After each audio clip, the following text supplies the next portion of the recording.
This is a CNN-IBN impact. An NGO, the Center for Public Interest Litigation, has filed an application in the Supreme Court today in the 2G case, and it has said that an FIR should be registered on the basis of the CNN-IBN expose.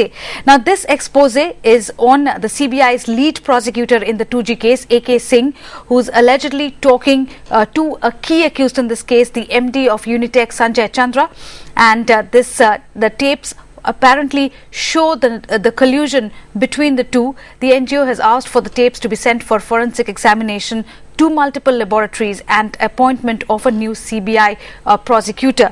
Arunodaya Mukherjee joining us for more on this. Arunodaya, what else do we know about this plea and about the Supreme Court's response, if at all? Well, at the moment, it has just been filed in the Supreme Court. It has been filed on behalf of the CPIL, and it remains to be seen how the Supreme Court appreciates this PIL. It is going to be examined on a later date, and that date is yet to be set by the Supreme Court. But bringing your attention to three most crucial points that have been mentioned in this PIL, which are directly relevant to that report that we had aired, that exclusive report that CNN-IBN had aired.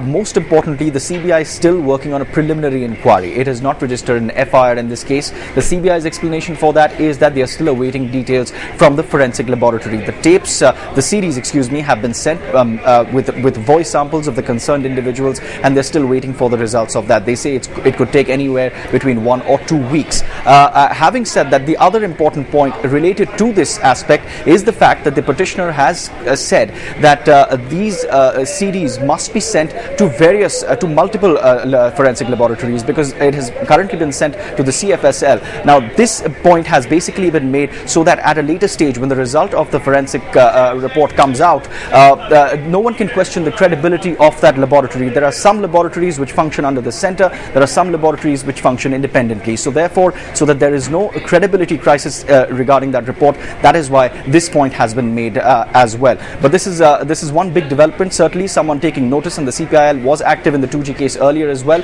and someone taking notice of that extremely crucial report, and it remains to be seen whether that PE eventually does turn into an FIR or not, and also how the Supreme Court really appreciates this. Arunodaya, as far as we remember, the CBI was due to file a status report before the Supreme Court in this particular probe. Where do matters stand at the moment?